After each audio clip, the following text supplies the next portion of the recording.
Well, I'm with Flight Lieutenant Baldwin, Baldy Baldwin, MFC and Bar, Distinguished Cross for Distinguished Service, and one of the great pilots of the Rhodesian Air Force, in my humble opinion. I know he might not agree, but Baldy, thanks for being here. It's a real pleasure to have you. It's my pleasure, Hannes. Baldy, just start off the story of your life up until you ended up in the Air Force. Sure. Well, I was born in the UK. Probably the less said about that, the better. My dad was in the Royal Air Force, and he was at Roberts Heights during the Second World War, which is Voortrekker, and he liked South Africa. So he went back to England, and I think once him and my mum were married, a couple of years after the war, obviously it was a bit tough there, so he emigrated to South Africa initially, and we spent a year in South Africa, I think. We went up to Zimbabwe in 53, I think, late 53, or middle 53. Then I went to Hartley Junior School. As my dad worked for David Whitehead's. I don't know if you remember, it was that textile factory on the outskirts, and so did my mum to start. So I was at Hartley School from 54 to 60. I was a year too young for my class. And so when it was time to go to senior school, that was the first year they had zoning. So my father put PE, Churchill. I'm not sure if he put anywhere but Jameson, but he intimated that he didn't want me to go to Jameson. I don't know why. It was a good school, but for some reason he didn't. Anyway, I didn't get to PE or Churchill. I was zoned for Jameson, so he said no, and he went up to Salisbury and organised me to go to St George's. I'd never even heard of it. So I went to Hartman House because I hadn't done Latin or French, and they started Latin and French in Standard 5. So I repeated Standard 5, but that put me in my right group. Yeah, right. So Standard 5 would be 1961, and then I was St George's 62 to 67. Right. So I did A-level, finished my A-level, and I applied for the Air Force. And I wasn't accepted into 22 PTC. They thought that Blythewood and all those hotshots were far superior to me. So that's not 100% true. I was accepted as a navigator. Oh, okay. But actually, Dickie Bradshaw, I remember the day, because I was playing cricket. I was playing for Rhodesian schools against Australian schools. Okay. And he came to the ground and he said to me, "They've accepted you as a navigator, you're not to accept." So I said, "Okay, fine." I went to Cape Town University. That would be 68. So you played Rhodesia schools cricket? Yeah. I probably was a bit lucky to get into the side, but anyway, I did. I went to Cape Town Varsity in 68. I don't know what happened, but it was a disaster. As Keith Delport, a friend of mine, used to say, "Baldwin, you and I graduated BSc, bloody short course." How long did you last? 1 year. No, it was a disaster. And what did you? I was supposed to be doing a BCom. I'd already done economics A-level, but just didn't pay attention. Yeah, I can remember in February of 68 going in for my first tutorial, and it was on economic history. And this lady that we had, who was the lecturer, she came up to the board and she drew a big circle and she divided it into 4. And we were sitting there and it was hot and everything. And then she said, "Right, now in the Middle Ages, 1351, this was lentils, this was fallow." And I just looked at this and I thought, I can't be doing this. Jeez, I can't be doing this.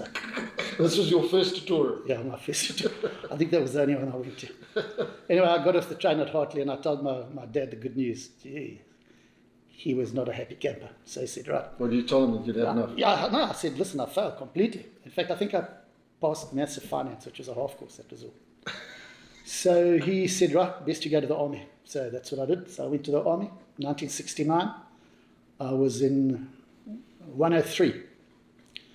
And I think, from Cape Town Varsity to Llewellyn, it's a bit of a change. I thought we better make a plan here. So I managed to get onto the Osbies, and then we ended up in Gwella. So in 26, 103. Doug Lambert was my course officer, and a guy called Basil Lentner was our drill sergeant, colour sergeant Lentner. He was an RLI guy. He loved the square. Jeez, and we went up and down that thing for years. But my undying memory of doing my 9 months in the army was, I think I was the duty student on the 3rd week. And I was the first bed in the barracks. And Lentner was sick. So we got Herman Nokia To inspect you? to run us for 3 weeks. Ah, Now, he was doing the regular cadets there. That was Rob Warwicker. okay. Oh, God, I can remember. I can see there. I think George Lambert Porter. I can't remember all of them. But, well, he came in and I was the first student. He just walked up to me here. He just started screaming it. The next guy was John Levings. He got his... those trunks. His cupboard. Yeah. Metal cupboard. That went onto the ground. The third guy, his name was, he just assaulted his bed. All that bits of stuff. This is after you've been there for how long? This was our third week. This bed just went all over the place with his housewife and everything. The fourth guy was Stanley Elliott. He picked him up by the neck against the wall like this. And the fifth guy put on a charge and he walked out. And we were TFs. There was just silence. I mean, the guys just stood there like this. And I can tell you, I've never, ever been as scared of a man as I was scared of that guy. Ever. He took us for 3 weeks. He was the best drill weapons instructor. He was unbelievably good. And funnily enough, I bumped into him afterwards, and I got on very well with him. And I saw him in Zambia when I was flying for Air Zimbabwe. Oh, really? Yeah, which was really nice. Yeah. So Herman, what was his name? Herman Nokia. And he came from the RNI? No, he was in the South African Army, and he came up there. What did they call him? Staff Corps or something? Yeah. He was. So you learned fast? He was frightening. Yeah. So you did 9.5 months? I did 9.5 months there. Yeah. So you passed out a lieutenant? I did, with Lindsay Treadgold and another guy called Tim Green. And then we went to 2 independent company. Post where? Kariba. Yeah. And that would have been from, about September, October 69 to the end of 69. And I applied again for the Air Force. So that was just border control in the mountains? Yeah. Just walking at, what's that place where they have the fancy game camp now? Chirara? No, a little bit down the river. Down the Mana? Yeah, towards there, but this side. I can't think of it just now. Walking there. Running away from Rhino? One of our guys shot a rhino. A guy called Pryor. I don't know if you know his brother, the red-headed guy. No, Nigel. Nigel's butt was in my platoon. And he shot a rhino. Well, they went ballistic. And he was lucky. It nearly got him. And he still didn't shoot? Oh, yeah, we had a little guy, I shouldn't really say name, I won't say his name, but I think he was a colour sergeant at Kariba, and he didn't like me, and I didn't like him, so it was a snap. And he came up to me, he was a cocky little lad, he came up, he said, "It's a TF shooting rhino, it's rubbish, I've been charged by rhino before, you just dodge around a tree." And he was a dumpy little thing. I thought, there's no ways you could dodge around a tree. We left it at that. Yeah, so that was the kind of highlight of that. Yeah, then I left the army. And you applied for the Air Force? Yeah, but I must admit, some of the army, I really enjoyed that. We had a wonderful PT instructor. I can't remember for the life of me. And I remember we used to get up and you'd put that log. I used to share a log with Tim Green. And you'd run to the rifle range, do a few exercises, and then run back from the rifle range, and then take your log over the assault course. You were fit? We were fitter. Jeez, yeah, we were fit. It was good. I enjoyed it. Yeah, what I did then. But at 68, that was hot nickel. 69. I was 68 varsity, 69. No, we saw nothing. Nothing at all. Yeah. There wasn't an awful lot going on. So then, applied for the Air Force? Yeah, then I got into 24 PTC. We started in March 70. So that was with Simmons, who you've had on. Pete Simmons, Todd. Yeah. Greg Todd. Yeah. And Tony Akeley, he's retired at Blow Big Strong. He was on that course. Yeah, and Mike Litson, also he's in Somerset West. I think we started with 13, and then Tony Akeley joined us. Yeah, so that Tony Akeley was doing the cadet ATC, because what they did with the ATC cadets, they made them do phase 1 in the Air Force, then they went to air traffic control. They never did any more. And Akeley was an ATC cadet, and they quite liked the way he did things. So they offered him to be a pilot, and he joined. He said yes. So 8 of us got our wings out of 13. Yeah. And so those 8 include? Well, myself, Simmons, Todd Litson, Baldwin. There was another Baldwin S. I was Baldwin J. Baldwin M. He got the Sword of Honour. And then a guy called Culpin. Yes. And Steve Murray. And Steve Murray is Pete Simmons' brother-in-law. Okay. Yeah. And your instructors, Baldy, on that? My instructor on basic flying school on Provost was a guy called Guy Munton Jackson, who was killed when that It was the Pierce Commission. Remember the rioting started? Yeah. And they flew 2 helicopters down from Serum, and it was really bad weather, and he crashed quite near Gwella at night. Oh, really? You know, they flew them. They should have waited till the next morning, I suppose. But anyway, he crashed, killing himself in the tech. Okay. And, yeah, you know, in those days, I'm not saying the old days were tougher, but they weren't your mate. Your instructor wasn't your friend, you know, more your enemy. They didn't like you, you know, so that was fine. So they didn't treat you very nicely, but that was fine as well. You know, you knew what you were in for, yeah. And the favourite thing to do, it didn't happen very often, was they would stop the aircraft after you taxied off if you'd been a real half-foot that day, get you to jump out, and you had your parachute on. You know, you actually strapped yourself into your parachute, and that was your seat. Mm-hmm. And then they would taxi behind you down the taxiway, and you had to run in front of the wing with this parachute, and you're bound over, and you're flying overalls. So you tried not to be an idiot too often, but I think it happened to me once, that was all. And then on AFS I had Mike Mulligan, which is quite nice. I liked Mulligan. Mulligan was a good guy. He was good, but I played rugby, so, you know, it helped. I also got to drive his E-Type, which I really liked. Yeah, because he played rugby for Rhodesia. He did. Mikey played. Yeah, no, we had Sabota in the wing, we had Mulligan, and Don Ogilvie was also, really. We had Stewie Dunbar. Yes, I played with Stewie. Yeah, he was a wonderful rugby rugby boot player. on him. Well, we went on rugby tour. In 72, I went with him. Fantastic guy. Yeah. Baldy, so you pass out and you go... Passed out. Then we went to, what's it called? OTC. Anyway, you do where you learn That's to... No, you learn to do your weapons. Oh, yes. Yeah, OCU. Yeah, that's it. Yeah. Operation Conversion Unit. And that took about 5 months, I suppose. Then they teach you how to do gunnery, rockets, fly battle formation, all that kind of stuff. And I had a guy called Bill Sykes. He was my instructor. And I liked Bill. He was a good guy.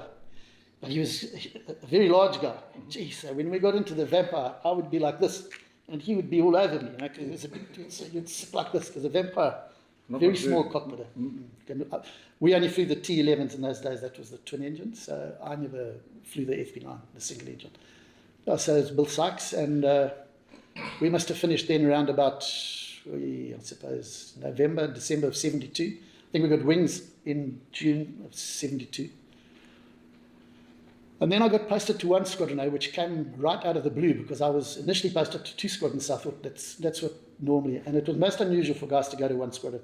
And they sent Steve Murray and myself there as very junior pilots. And I have to be honest, in retrospect, basically I flew around Hunters from 72 to 74 with this thing driving me. It would have been better off if I'd had it or somewhere else. That's what, in retrospect. What do you mean? Well, you know, we were very inexperienced. You'd have maybe 200, 300 hours, and now you're flying a Hunter with these guys. Just operating it basically wasn't difficult, but doing all the other stuff correctly to become a ground attack pilot, and quite often we would have to lead and all this kind of stuff. You know, the guys would say, right, you lead today. And what. Whereas by the time I got into 1 Squadron, my second tour, and we got the junior guys, we got 2 junior guys. Sigmuller was one. He went to Oakley, and Dixon was the other, and he came to me. He was my number 2. And I actually went to Vic Whiteman, and I said, you've got to try and change this, the posting list. I said, we need guys like Lamb and these guys who've got experience to come here, because these guys are going to be out of their depth. And he said to me, that's beyond your pay grade and it's beyond mine, so let's get on with it. Yeah. So I can remember going with Guy Dixon down to the briefing room. I didn't know this guy. He didn't know me, so I could see him as well. So I said, listen, Dixon, I better get this over first. I said, I don't think you should be here. So he looked at me. I said, but you are. We're going to do the best we can. I said, so from now on, I said, when I look in my mirror, I said, that I want to see you 250 yards away looking after me. Yes, sir. Jesus, for the next 18 months or whatever it was, wherever I looked, this guy was all over me. He was brilliant. But, you know, they were just number 2s. All they had to do was get their maps, follow us and go. They never had to lead or do anything else. So really, I didn't enjoy Hunters as much as I should have on the first tour. Baldy, but now you're still playing cricket and rugby? I played early days. Yeah, I played rugby. I played rugby for the last Air Force Army rugby thing, and we won. That Armstrong missed a conversion in the last second. Yeah, well, the last minute, yeah. So we won that. Yeah, I played and I got, I shouldn't say this, but Jerry Tasker sold me, and I got smacked by this big bloody Shivani miner, and I was lying there with my ribs cracked. I didn't know, I had one broken and two cracked, and my father, this was the second time he'd ever seen me play rugby. It was at Thornhill. He came up to look, and Dennisville June was the doctor. Now, Dennis is a wonderful guy, do you know? He's still in. And he was looking at me, and of course, the first thing was Blythewood came up and said, "Oh, he's just winded. Pump his legs." And so I started pumping my legs. Jeez. Well, it was sore. Anyway, my dad looked and he said to this guy, he didn't know it was Dennis, he said, "You know, this young man looks in trouble. You better find a doctor." And Dennis looked at him and said, "I am a doctor." I was watching all of this go on. Anyway, I ended up cracking my ribs and I thought, that's it, I'm not playing rugby anymore. So I stopped, and they weren't too happy about that, but anyway, that was life. Baldy, just going back to the hunters, just talking about the technical side.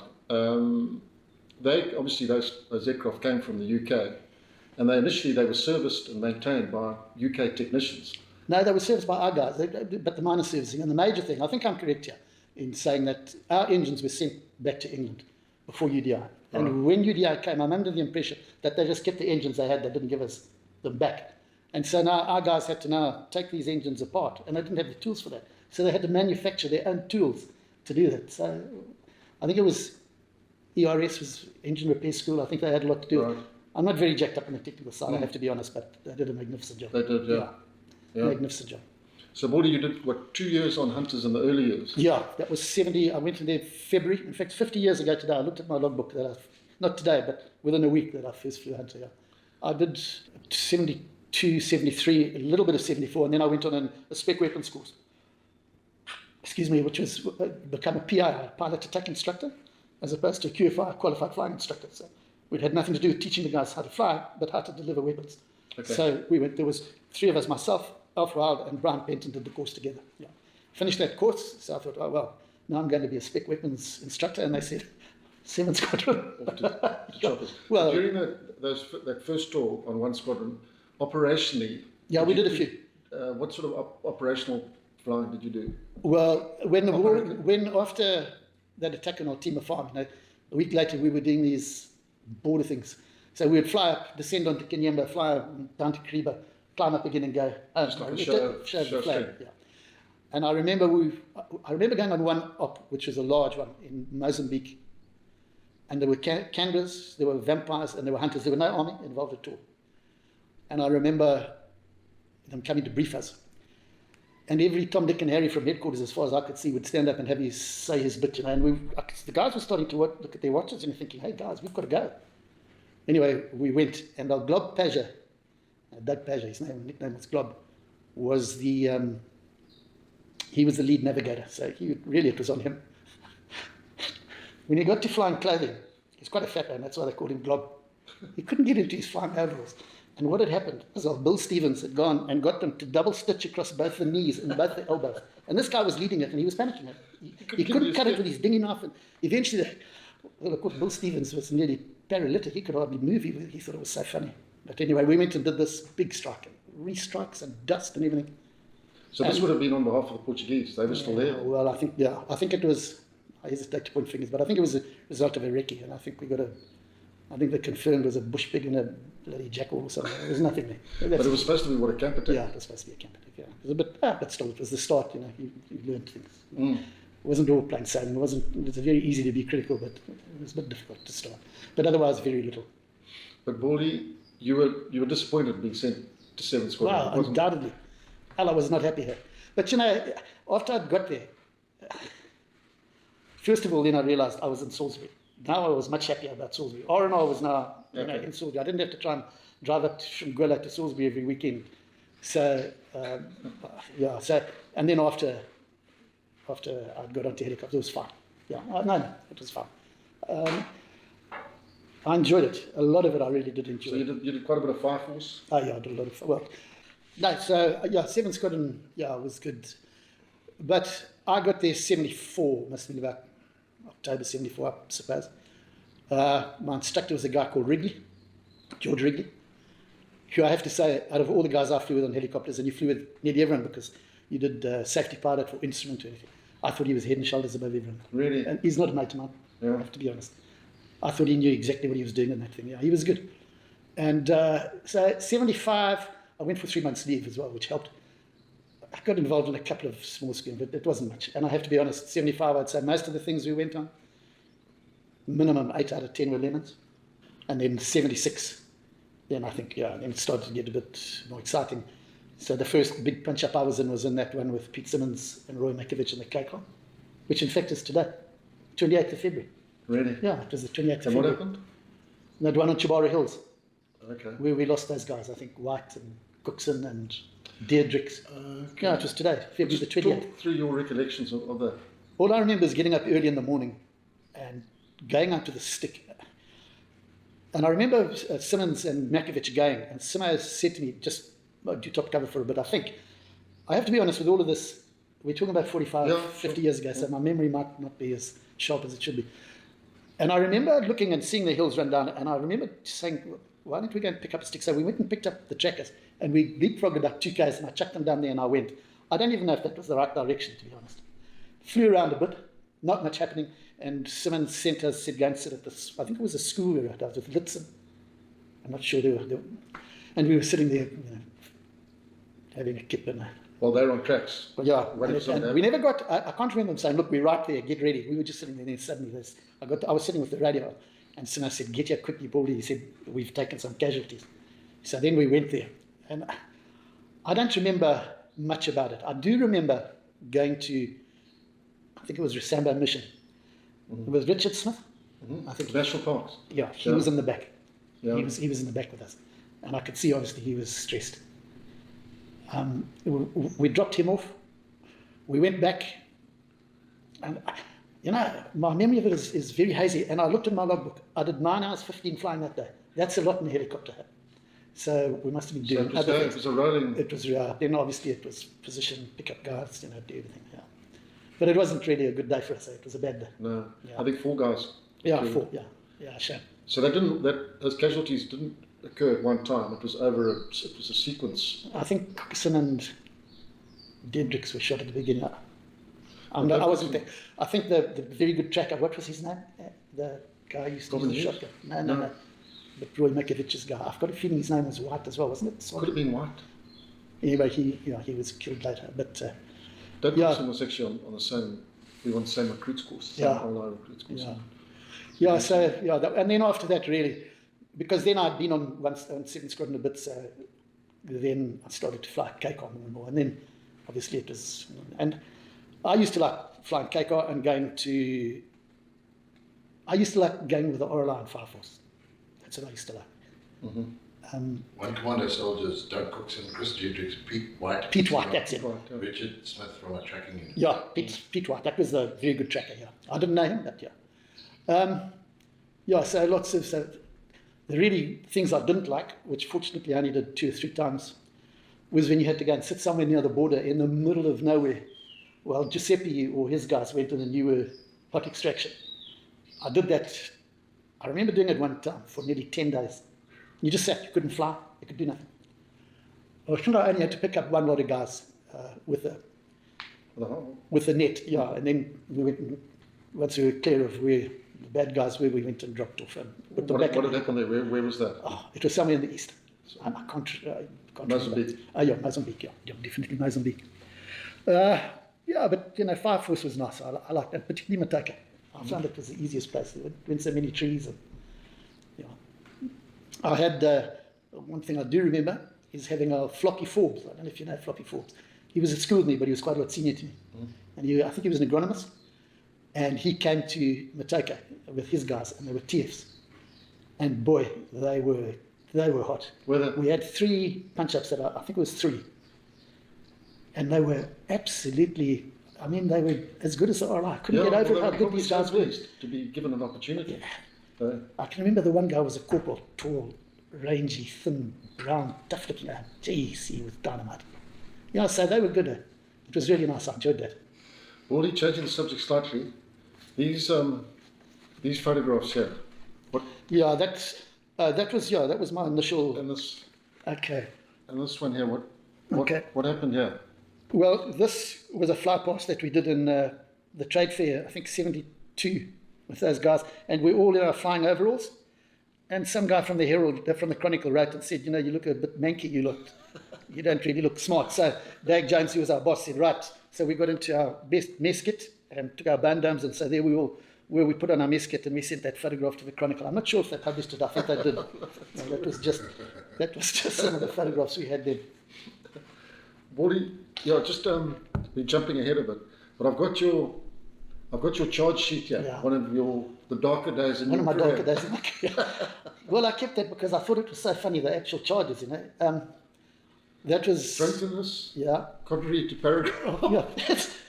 It's nice the way they read it. First schedule, that's the one charge. And then there's another one of drunkenness, contrary to another paragraph. And then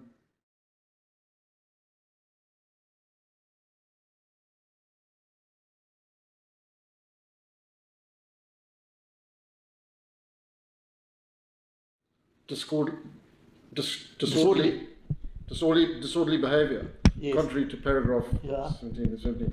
So just tell us what went on here. That was at the end of Tembwe. So we did Chimoyo, then we went to Tembwe, and we came back. So you had quite a tough time. Yeah, and what happened at that Tembwe is, I can't remember exactly how it went down, but when we came back... So now you're back on Hunters. No, I'm on helicopters. This is still helicopters. Yeah, helicopters. Okay. This is Chimoyo. Yeah, now it's Right. helicopters. We came back, and the weather was foul, and most of the guys got stuck in Kabul Rabassa and landed elsewhere. I mean, I remember Norman Walsh saying to me, he said, I'm quite glad that Brian, Robbie and I didn't get back, because we probably would have been on the charge as well. Because there's only a few of us who got back from helicopters. But I was one, Kevin Pinky was the other, and Delport, my partner in crime, he was back. So the three of us. Are you back where though? Officers' mess. It started the officers' mess, At Darwin. okay. We went in and there was a guy, I won't mention his name, but he was a good Rhodesian hockey player playing darts. He was a major. He was wearing check pants. So I started passing comments about playing Darts. chess on his pants and like that. Anyway, that didn't go down so well. Then we got some beer bottles and we went down below them. They were having some conference com-ops, you know, all congratulating each other. So we thought that would be handy for them to join the war. So we lobbed the bottles on the roof and scarped it before they could find us. So that was another problem. Then, what else did we do? Then we went, I know we ended up at the police mess. And the last thing we did there was, they stopped us with Kevin Pinky trying to load some of their garden furniture into our R4. You know, Pinky was the world's best kleptomaniac. He could steal anything. And then we got back to the camp, and I grabbed hold of the loudhailer and I was singing Vietnam, you know, come on you big strong men, Uncle Sam needs your help again, through the loudhailer. And Barney Barnes came up and put an end to that. So they put all these together and that was it. We got charged. The three of us had to go to Salisbury, and Dickie Bradshaw heard the case. And I think we got off with something. You couldn't get a reprimand. You couldn't get a long service medal after 18 years, a good conduct medal. And I think a $50 fine. But it was quite amusing that, because at one stage it looked like it was going to be nasty.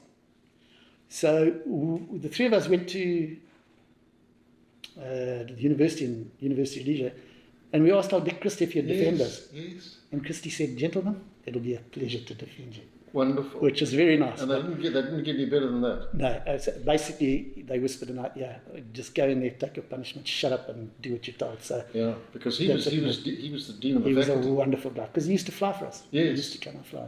Yeah, wonderful stories about him being. He was just such a good man. I actually went to see him after he had his stroke. It was very, very. It wasn't happy to see him like that. And he was a good guy. Yeah, I mean, stories about him sitting there of an evening having a dinner party. He had 2 bottles of red wine, and then the phone would ring, and they needed somebody to fly Dakotas. He'd be gone. And he'd be gone. One of his lesser. One of the moments he didn't tell too many people about, which seeing he's not with us, I'll have a chirp about it, was they had a bit of a party one night. I've got a feeling it was Fat Five anyway. He thought he'd put a big rock on the top of the roof to wake the guys up, but he made a miscalculation. It went through the window, and it hit Luigi Mantovani in the face. Mantovani was quite buggered. Yeah. Dick, he was distraught. He was absolutely distraught with what he had done, but it was... Baldy, one of your other partners in crime, Danny Svoboda, who was also flew choppers and... Danny flew choppers and hunters, yeah. I was on one squadron with Danny, but Rob Gordon didn't like Danny and I together. He thought that was a bad combination. So I think he got rid of it as soon as he could. But Danny was his own man. Yeah? I really liked Danny. I think I'm right. Danny Swoboda scored the only try for Rhodesia against the All Blacks. 74 All Blacks he played against. Yeah, I think so. Yeah, And he scored a try. We lost. Yeah. I'm not sure if Stuart Dunbar wasn't playing in that team as well, but I can remember. He got chosen for the junior box as well. He played with Dick Colshaw, I think. They played against the Pumas, yeah. Yeah. I think they were called the Gazelles. Yes. Yeah, I think he played 2 matches for them. Yeah, he was an athlete. Yeah, he was. Baldy, just back to Shamoyo, where were you on the gunship? Yeah, I saw one of your guys the other day talking about Chamoyo, and it's not quite as I recollect. I thought there were 13 or 14 gunships. And they gave us various areas to look after. And Ian Harvey and I, we got the guys who had been wounded. They reckon this is where all the wounded guys were. So we thought, well, this is pretty good. And as Harvey said afterwards, he said, we got the guys with wooden guns and wooden arms, wooden legs and wooden guns that wouldn't shoot, but they did. So we were just circling in there and everyone was, I was very lucky there. I think I got 2 hits, one through the boom at the back. That was all. I mean, a lot of guys got really badly shot up there. Mark McLean, I don't know if you've ever seen, he got one through the bone down here. It went through the soft part here and came out the top here. So we were quite lucky there. And then you went on to Tembwe. Yeah, but I must admit, I have to say, I thought Robinson and Walsh did a magnificent job on that thing. I thought the whole thing was well planned, was well executed. The guys knew what they were supposed to do, and no battle plan survives the first bullet, but that worked well. That one did, yeah. Tembwe was not nearly, I don't remember getting much involved there at all, a little bit. I remember Wilson's guys being quite busy, Graham, and that was, yeah. So then when did you go back to Hunters? End of 77? Yeah, about February 78, March 78. Pardon me, March 78 I went back to Hunters, yeah. That was, so when I got there, Rich Brandt was the squadron commander, but he only lasted about another month and then he buggered off. And it basically ended up with 6 of us. There was, Whiteman was the boss, Tony Oakley was the 2IC as A flight commander, and then there was myself, and then we had a guy called Brian Gordon, he had been on one squadron a year, but very junior guy, and then we got Dixon and Sigmuller. So there was kind of 3 senior guys, 3 juniors, and then whenever we needed guys, we got all the retreads. So there'd be JR Blythewood, except JR did lead that raid on Zambia because Vic Whiteman, I think, was on leave. Steve Kersby flew, Farkey flew, I think, Alf Wild, Jim Stagman. John Annan used to come down from headquarters and get fly whenever we were short of guys, if we needed more than 6. So, that was good, they would come apart. It's probably a bit boring for you, but just for us who don't understand, just talk through the sequence of events from when you got a call out, an urgent call out, and you're sitting there just waiting for something to happen. No, that's quite a good point, in fact, because we all had a 1 in a million map, all of us, obviously, with what do you call that layout on the top, that plastic stuff, with headings. And we had main IPs like Chibaramba Kadoma or Kariba Wall or Mountain Yungombi, something like that. Right. So at the drop of a hat, you could quickly go and get to there. I mean, you could just walk out to the aircraft, start up and go, and you could see on the map, knew what your line was, that was it, you were heading. But if a call out came up, let's say there were some army guys that had got some tours in a hill or something. As soon as you got the grid reference, the guys that were going to do the flight, maybe there were 2 of them, would send some guys to the map room, and we had a map room, I suppose it must have been the size of this, and all the maps were hung up, which was nice. So they would plot it and get the 1 in 50s near it. And we also had a 1 in 250. So sometimes you'd go 1 in a million, 1 250, 1 in 50, but generally you try to go from 1 in a million to 1 in 50 because it's easy to get. Yeah. And then I think JR explained to you, I tried to look for, I've got 1 in 50 maps at home, but I didn't bring them. That was about a minute on a 1 in 50, I think, 7 miles. Okay, so you'd, let's say the target was this leg here. You'd plan for a minute up, 30 seconds up, 30 seconds from opening the thrust, and a minute back. Then that would be 2 minutes, because at 2 minutes they wouldn't hear you. So you'd start off, run a minute, get to a minute, pitch up for power, get up, that's 30 seconds, turn in 30 seconds. So that's how you used to work your time. And generally try and get a 2-minute IP, and sometimes longer, but that's us. And you would work backwards. So if you wanted it 1200 on there, then obviously you were going to be 1159. Yeah, you're going to leave the IP 1158. And we used to get the maps, and we would just use the paper. If that was the 1 in 50s, we would just do that. We would put the print on underneath, line them up, draw the line, and then you'd just rip it off like that so that you had a strip map. And in Hunters, we didn't have any autopilot or anything. So once you started to run and you had your map, you had to make sure you got your switch selection correct, because there's nothing worse So just when you get into the aeroplane, what do? Just take yeah, well, you've got to do your checks and you've got to fire up and, you even would have signed a book, not just a cursory signature, run out, get in and go. You wanted to be there, obviously, as soon as possible. On the more pre-planned ops, obviously, then it was a lot more involved job. Yeah. But we could get to most places fairly quickly. Yeah, and, generally inside Rhodesia, you weren't really too much worried about... but you know what weapons you've got on board? Oh, yeah. That's all. And we used to change and chop all the time. Our armourers on one squadron, they'd say, you'd have some with a matropod, which is this here, which I showed you, and you'd always have a gun pack on. Mm-hmm. So the gun pack was 4 30mm cannons. I can't remember how many rounds they had each. I think it was about 120, but my memories. But yeah. And I mean, you could put down a lot of fire with that. But when you fired 4 30mm cans, there was a lot of shaking and whatnot going on.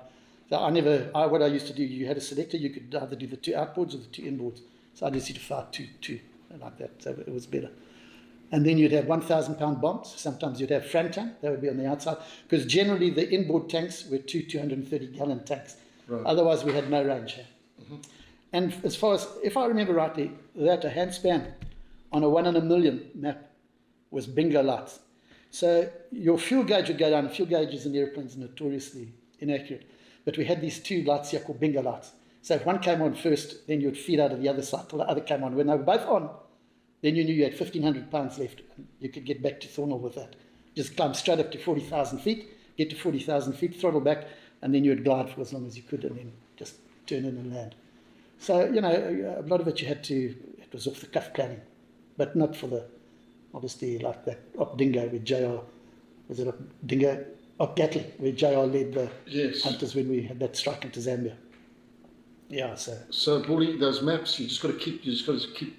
Yeah, well, with 2 minutes, it's not too far, But sometimes there wasn't a good IP, initial point. You want a prominent IP you could find, like, preferably to use natural features like bends and rivers and not bloody roads and whatnot, because then you can get yourself in a bugger's muddle.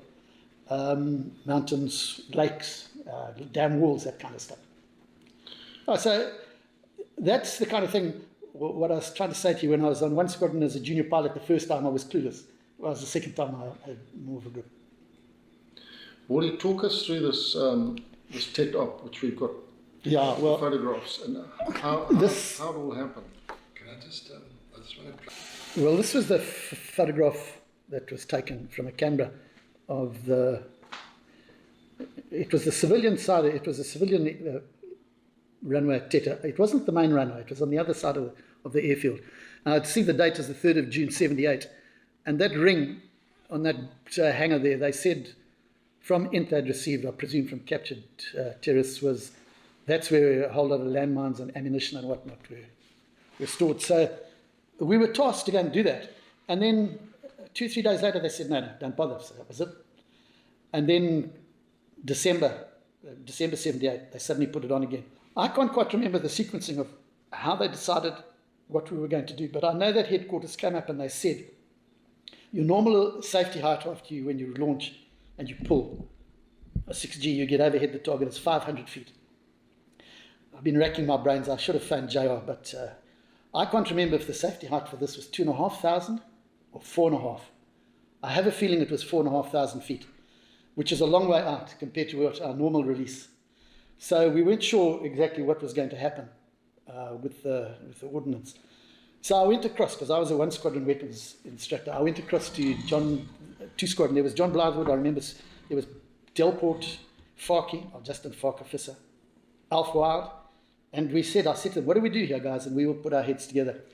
And the one thing we decided was we couldn't recalibrate the sights, because to do the sight, the Hunt had quite a sophisticated gun sight.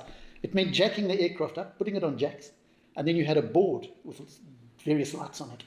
And it could take a long time to do it. Some of them were a bit trickier to do than others, and we didn't do that. So we decided, no, rather than change the gun sight, we'll change the profile. So what we'll do is this, we'll steepen it. And I think we went to 45 degrees. So I went out to the range with 6 matches, and Steve Kesby was the range safety officer. And we had an altimeter that you could set. It was on the side of the gun sight. And it was just to give you an idea of height. So when you set it on your way out, as you're diving down, when you got to the release light, this light would just come on, irrespective of where the target was. So you knew when that light flicked, you must get rid of it fairly soon. Anyway, I went out there and I fired the first one and I pulled out. And Steve Kesby said, "You're not going to believe this." I said, "Wow." He said, 6 yards at 6 o'clock. Now, that's a good rocket. That's within a master category. I think 6 yards. I thought, what? 6 yards at 6 o'clock, firing from this way out. It can't be right. So I fired the other 5. And the worst I had was 23 yards. So we thought, well, that's going to work. So we went.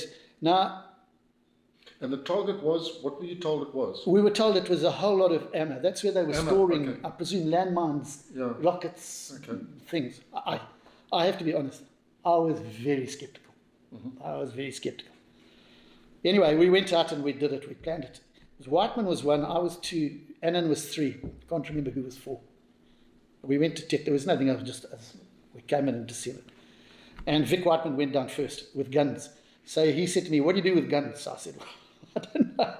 The gunnery, we had a cross and a pipper. And the pipper, when the gun sight was used correctly, would take care of gravity drop and lead angle and everything for you. So if you put the pipper on the aircraft, if you're firing air to air, and you had the wingspan correctly, pipper on the aircraft, you hit it. With gunnery on air to ground, was slightly different. I said to him, "Look, just aim." I said, "Aim 100 yards ahead of it. Just start firing. And as you're getting towards your pull out, just bunt the gun sight down onto the top of the hangar." So he said, "Fine." So he rolled in. I rolled in after him, and I'm watching.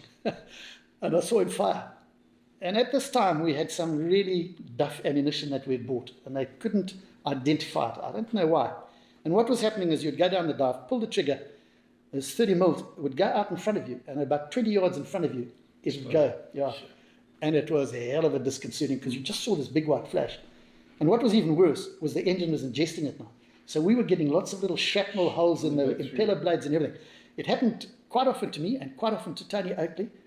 And I don't know why. Anyway, they couldn't identify which ammunition it was. I don't remember why. So Whiteman put in one burst. I saw these white flashes, and that was him gone. That hadn't happened to him before, so he lost all interest and went. So I tracked, and it was a very calm day. I just remember I tracked, I fired, and I pulled out. And I was sitting there a bit with my finger at my bum, pulled 6G. Geez, and then I thought, crikey, I've been hit. I mean, I really felt a bang, a real bang. And I heard Annan say, "Oh, it's gone." And as I was pulling, I looked back in the mirror, and I just saw this, well, you can see from the photographs, this massive cloud with all of these, Vic Martman used to call them mare's tails, all these bits going out with smoke and whatnot. I turned around and I looked and I thought, I think I must go home now. I don't want to be involved in anything. So we went home. So it worked. The next day, they said to us, "Right, you've got to go and photograph." Because now, of course, all the hotshots up at the headquarters, they want to see what the story is. So I went with Vic Whiteman. He had the camera pod on, and I flew as escort. So I was 1,000 yards. And we ran in on this heading, almost on the grid north heading here. That was December the 9th. And as we got about a minute, maybe a bit more than a minute out, probably a bit more, about 2 minutes out, because we were running close to the river, I looked, I said, "We're not going to make it, because I could see there was this beast of a storm, a really big storm. I said, "We're not going to make it." He said, "No, I think I'll get there." And we got about 4 or 5 miles short. Just rain. So I thought, well, so I just turned off about 15 degrees and I just climbed up. And I think that 15, well, certainly the first 5 or 6 minutes, was the most scared I've ever been in an aeroplane, because we didn't have weather radar. I just flew straight into this thing. And if I'd been in anything else but a hunter, I would have been in bits and pieces. Really? Oh, yeah. But it held together. I know, yeah, no, look, it wasn't that bad, but geez, it gave me a fright because there was a lightning and banging and anyway, popped out, took a deep breath, didn't know where the hell I was, figured that the heading back to Thornhill and Salisbury was 240, back we went. Next day, back we went again, but the next day was fine. So we got the photographs. So the photographs, obviously they had the negatives at photo section. Vic Whiteman had these in his office. And the day I left the Air Force, the day before, I just went and liberated them quietly. I thought I'll keep these. And so that's why I've still got them.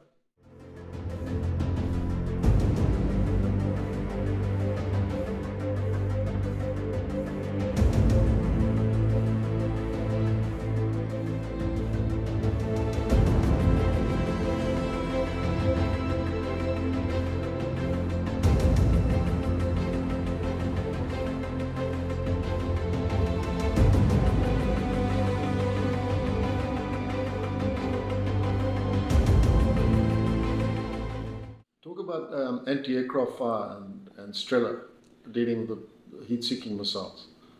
Yeah, well, I think before I got to one squadron, Dave Borhill got hit. I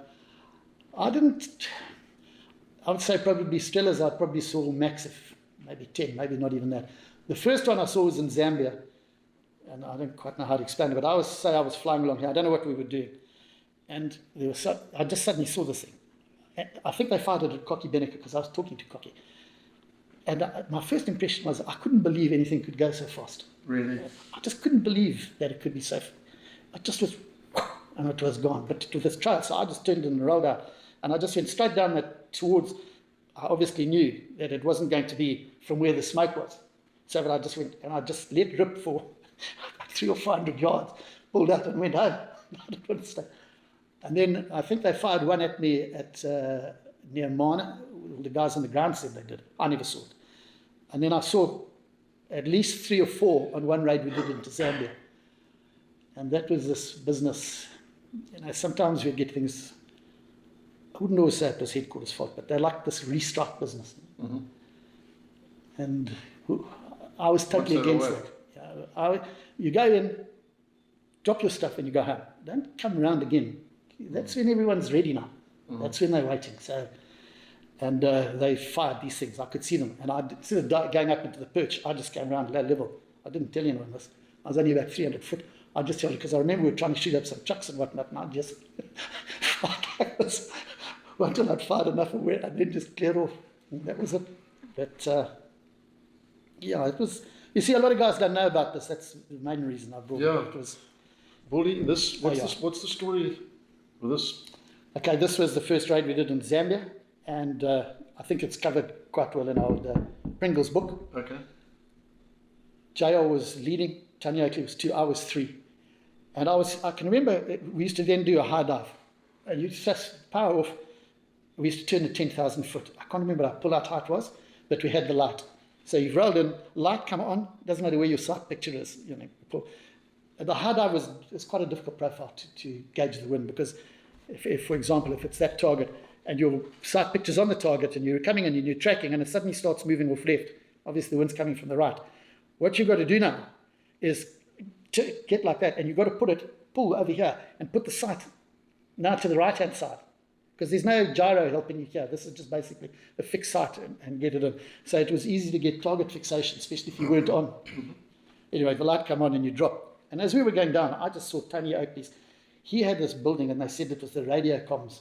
And it just turned into matchwood in front of my eyes. And I could just remember and that's when I said on the tape there, I didn't realize, I just said, oh, beautiful, Tony. You can hear it on that green leader tape.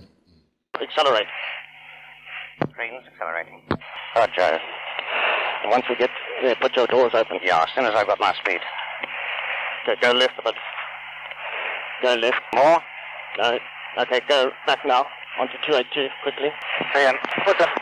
Roger, heighten speed, okay. Roger, I've got the target. Oh, beautiful, yes. Speed up or is it okay? Speed's fine. So go left, steady. Heading. 278. Roger, steady. Steady. Left the touch. Beautiful, Tony. Steady. Steady. Left the touch. Steady. Steady. Steady. Confirm switching doors open. Yes, switching doors. Steady. Right to touch. I've got them in the field. Steady. I'm going to get them. Yes. Steady. Fucking beautiful. Steady, steady. Now. Bomb's gone. They're running. Beautiful. Jesus Christ, you want to see all those fuckers? The fucking bombs are beautiful. Well, obviously, I didn't. I must have gone too low. Too low. Because this came up, and then I can see, you've got the photographs. It hit the underside of the aircraft. Mm-hmm. Just at the right angle. It hit the leading edge of the air brake and then cut through the fuselage in the tailplane, and then it wedged. So when I landed back at 4-0, I didn't know anything was wrong. The only thing I had was we had a doll's eye indicator. So when you pop the speed brake, the doll's eye went white, I think, and when you put it in, it went black, or vice versa. And as I was flying back, it kept just flicking. I couldn't feel anything. And I thought, I don't know what that is. And the tech got up, and his eyes were like this. He said, Jesus, sir, you better come and have a look at this. And I got out. And then I saw what it had done, yeah. So that was really, I think, my fault, to be honest. I shouldn't have gone so low. And I was quite lucky it wasn't 3 foot higher. But anyway, yeah, that worked out well. The other thing I can think of as well, which you guys have spoken to you about, was that Mulungushi, the dam. Mulungushi Dam, yes. With Shuli doing yes, yeah. Well, we went with the hunters. Now, obviously we couldn't dive, so we formatted on the cans, and they were going to say, bombs, steady, bombs gone. And when they did that, we would just press our bombs and off they would go. And what we did is we put a light behind the guy's ejection seat so that we could at least have some reference for mating. Because it wasn't, I know it must have had some moon because I can remember seeing the lake, but it was still dark. It was difficult to formate at night, especially if you hadn't practiced that. Mm-hmm.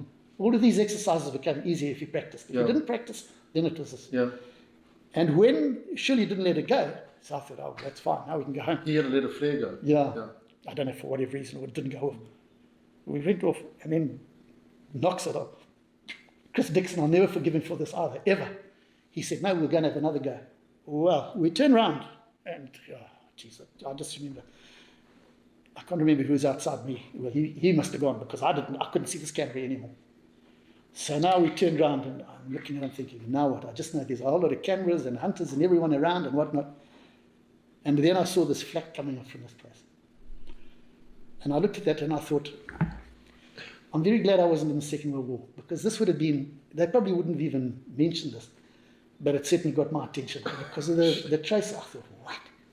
And well, I went over, I don't even know, I just remember dropping my bombs, and as I went away, I looked back like this and I could see, I think mine landed in the water. I certainly wasn't alone, because it was just a shambles, absolute shambles. We should have just lost it and come back the next night. Anyway, we went the next morning.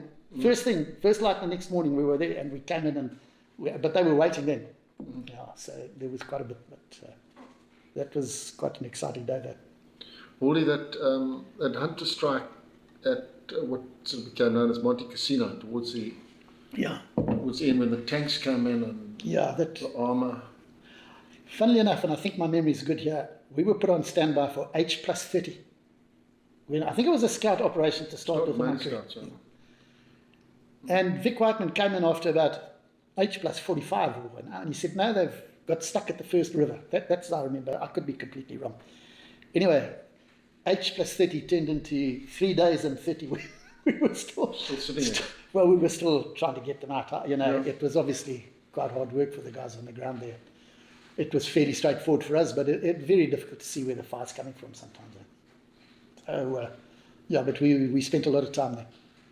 The sad part about that, obviously, was once that was finished,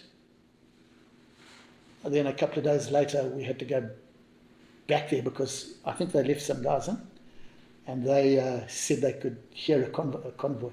Mm. So myself and Guy Dixon went back. It was October the 3rd, I think. And I remember that the haze was unbelievable. From the fires. Yeah. So anyway, we couldn't see anything we did. So I said to Dixon, you stay up. I'm going to fly down the side of the road. And I flew down the side of the road. He said, geez, Baldy, they're shooting at you. So I said, right. So I came back up. I said, where? He showed me. He went in. I fired. We called up, and then JR came, and Kev Pinky came, and then that guy, Brian Gordon, unfortunately, I don't know if he was shot down, probably. and Kevin as well. Yeah. So we lost 2 aircraft on that. A Canberra and a Hunter. Yeah. So that And was, what were the hit by? Was that?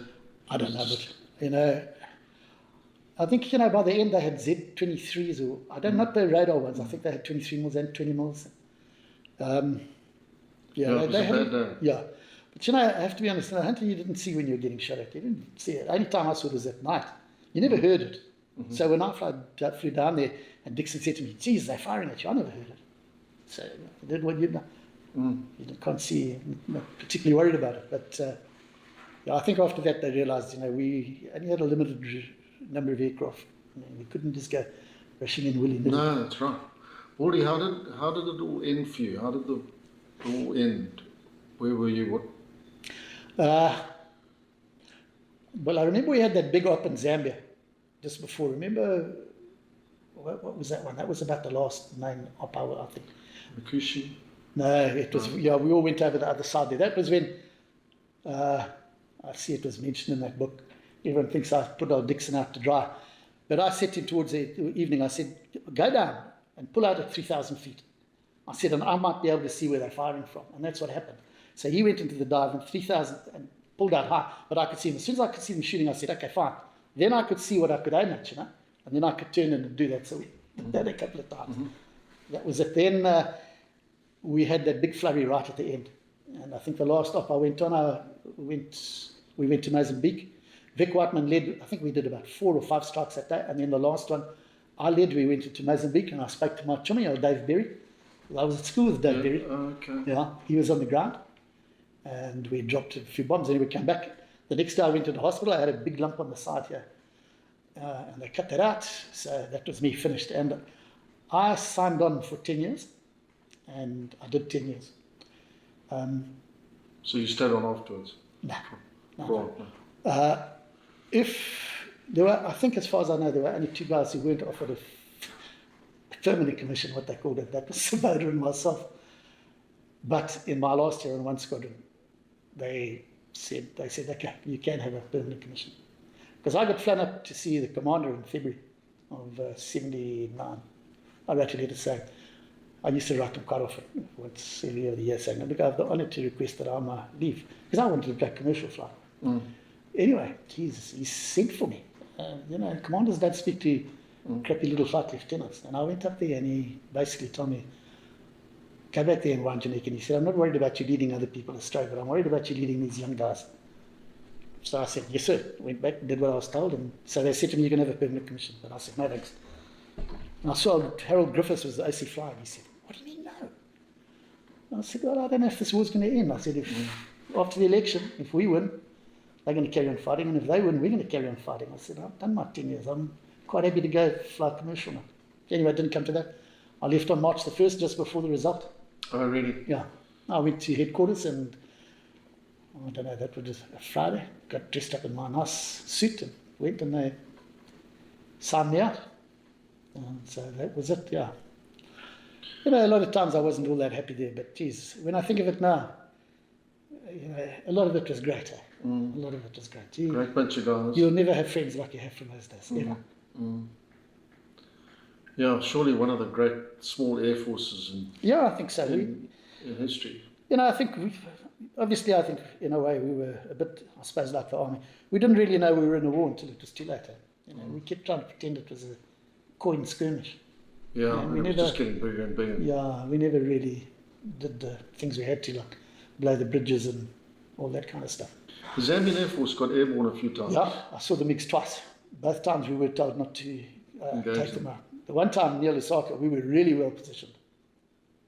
What were they, MiG-19s? The one I saw was a MiG-19, yeah. That's what it looked like to me. Well, the 2, there was one, where did I see the second one? I can't remember. And then right towards the end of the war, when we started blowing those bridges at the end, up, yeah, was it near Chirundu or... Anyway, they came over and we had to go. We had run out of fuel. The guys on the ground weren't that happy because they thought they were going to get taken out by these guys, but that's as I remember it, yeah. So we didn't see too much of those guys. What sort of air-to-air weapons did they have for MiGs? I don't really know. I don't think they had anything sophisticated. We did. the SAF gave us some very sophisticated weapons, which they came and took straight away once the result was known. Yeah, so I'm not sure what I could say about those, but they were very. In fact, who cares? I mean, we used to have our own helmets, and you used to have moving. You know, the helmet went. It started up, and the tech would check the ground or the cigarette, so you'd hear the ground, so know that the heat seeker was working, and you looked here, looked there. They were very sophisticated. Really? We called them V3s. We used to fly with 2 on the outboards, but we never launched any. So it was. But you were well prepared. Oh yeah, we could. Yeah, but only thanks to the SAF. Yeah, so that was. Any other recollections, Baldy? I had a few things that I wasn't sure that if you would like to hear. One of the things with Mark Knight, he was my other partner in crime. I got into a lot of trouble with Knight at Delport. And Willie and I finished my tour and I went back. I was on 7th Squadron. I went back home, and that was a Thursday. So Friday night, the phone went. I answered the phone, and they said, "Be here at 6 o'clock tomorrow. You going out?" So I said, "No, you got it wrong. I'm on my R&R." They said, "No, you're not, because the SAF had just pulled everything out." Remember, they all went and they left the helicopter. Yeah. So I flew to Chiredzi. So I got to Chiredzi, and with a big sulk. I had a big sulk. I was not happy about this. And of course, Mark Knight was there. Well, this made his day. He thought this was the best thing since bubblegum. Anyway, that night they said, "Big party at Chiredzi Club. Let's go." Chiredzi or Triangle, I think it was Chiredzi. So we jump on the back of our Passie's 3-tonner, Ariel, or whatever it was, and off we go to the party. 800 guys, 2 girls. So, back to the booth. Everyone gets a bit pissed. We went to the nurse's home. I remember that. I remember Passie driving into the pole, or the part of the gate of the nurse's home. Anyway, everyone said, "Right, there's another 300 guys here. Let's go home." So home we go. But we'd already had quite a lot to drink then. For some reason, on the way back, I don't know what Passaportus was doing, but he actually went off the road a bit. So Woody Knight went up to the front there and leant in and told Passaportus that he was not happy with this scene. So back he comes into the next minute, off he goes again. So now Willie says, "Hey, Passaportus," bangs on the roof. "Stop that, get a grip." Into the bush again, just put 2 wheels in. And Willie thinks, "Bugger this." He picks up his FN and he just blasts. So I thought, this is quite good fun. So I joined in, Willie and I. So of course, Passaportus, he thinks this is fantastic. So he keeps dodging off the road and we keep firing. We get home. Next morning, Ted Lunt, I think he was the Squadron leader. Yeah, he shakes me by the arm. He says, "Baldy." I said, "Yes, sir, yes." He says, "Do you know anything about any shooting?" "Shoot?" "No, nothing." I said, go back to sleep. Jeez, we get up. My God, now Yannicka. They're flying Yannicka down to Deal with this. I think this is not going to be a good story. Anyway, Yannicka comes down and he starts crapping on us. You can edit this. I remember exactly, because I can remember how he was sitting, we were standing, he was crapping on us and he just said, "What am I going to do with you two?" "Oh," and the hooter went. So we're standing there saying, now he doesn't know what to do. He says, "Bugger off." So we bugger off. We go, and I get in the cake hole with Passaportus. Off we go. Oh, geez. Anyway, we came back from that. Peter Jackson wants to see us. I don't know if you know Peter Jackson. He was Neil Jackson's dad, and Peter was in the RLI. Oh, yes. And he was a TF, and he had just been in the Hondi Valley. Yeah. Well, of course, what had happened was we had let off our guns near the experimental station. So those families thought they were being attacked. I see. Yeah, so that was what a lot of the problem was. Yeah. So Jackson now wanted to see us.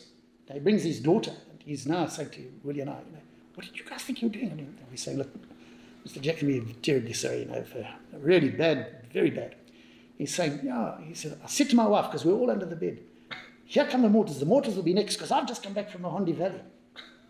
Willie, I said to Willie, if we'd had mortars, we could have done that as well. But anyway, so now we have to try and buy his wife some flowers. So we get $10 together, and we send a bugger into town to go and get us $10 worth of flowers and chocolates for his daughter, because she was about 11 or 12. Anyway, no flowers. So we get all the chocolates. So I said, they just bought chocolates. I said, well, we can't give it. He says, we'll we'll give her chocolates. He says, we'll send her back to school with a face full of chores. Oh, no, he was a champion. Anyway, that's sorted out, and now we've gated. Oh, God. Phone goes about 2-3 nights later. Camp Commandant comes up and says, you two, you've been invited to the experimental station for dinner. We said, what? He said, no. So we put on our smart camo pants and our caps, we get into the R4, we ungate it for the night. And 2 flight lieutenants gated. We drive out to the experimental station, we come in, I can remember it so clearly. Jackson's got all of them there. There's 7 families, I think. So we get up. Pleased to meet you, Malcolm Baldwin. Yeah, we're the guys who shot you. Apologies for that. Hello, and your wife, Jane? Thank you. We had dinner with them. So whenever we used to go there afterwards, which I went must have been 3 or 4 times, I always used to go there and twice around the experimental station, and then go land. Yeah, that was good fun. Oh, lovely story. Willie, I really enjoyed going to the bush with Willie Knight because he was a loose cannon. He was wonderful. He was a wonderful company. And he was about 7 or 8 airstrike reports behind, because when you first kind of they gave you an airstrike report, the guys were drawing little pictures and colouring in and writing things like yellow section carried out their duties, and then after, I get this. Anyway, the CAMCOM comes up and says to Willie, he says, headquarters are annoyed, you 5 or 6 of these things behind. So Willie says, so he says, so you get busy and do them. So Willie said, okay. So he hands me the first one. He said, Willie, I look at it. So he's got it all, the date and whatnot. The narrative. We came, we saw, we conquered. Us 8, then 0. I said, you can't say that, Willie. He said, what? You give it to the camp commandant. I don't know what happened after that. That was his. That's, I think, the one other thing which I quite enjoyed, which I got taken to task for, was at Matoka. We'd be sitting there, we used to play bridge waiting for the hoot, because you couldn't do anything. And the guy called up, and you'd hear the army guy call over their intercom, because they had an intercom and we had a separate intercom. They would say, scullion to the ops room, scullion to the ops room. And obviously the scullion would go to the ops room, and the officers would order their tea and bickies and whatnot. So this went on 3 or 4, 5 days while I was there. So I went up and I waited, like, scullion to the ops room, I pick it up. And I said, ops officer to the kitchen, ops officer to the kitchen. Put it down. Jesus, within a minute, off. Across comes this delegation. No, we don't want to hear ops officer to the kitchen. You're not allowed to do that. But we were sitting there with nothing to do half the time. Yeah, so. Baldy, you and Andre Dennison didn't get on too well. Not at all. Not at all.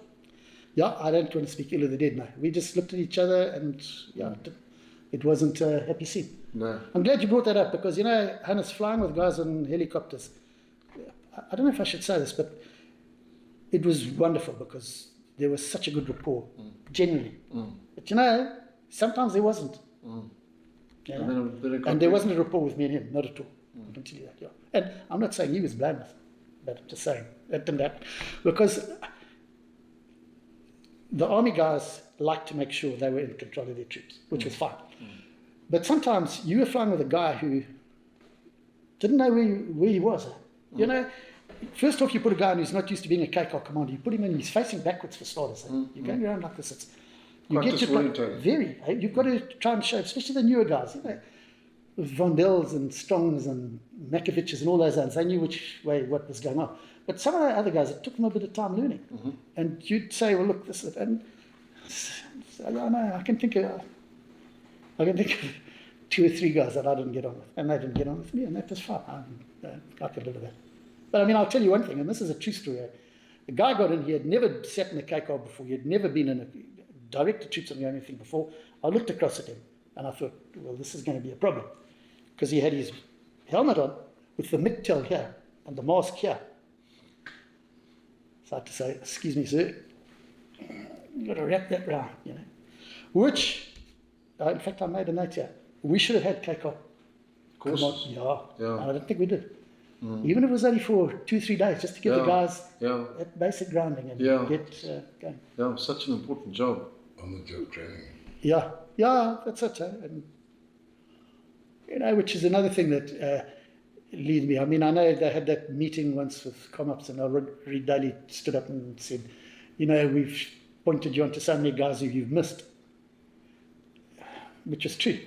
But having been in the army, I had a little bit of insight as well. I know how hard it is to stand on the ground there when you've got trees around you and find out exactly where you are and try and give some oak who's in an aeroplane who can see everything the exact grid reference. It's not the easiest thing in the world to do.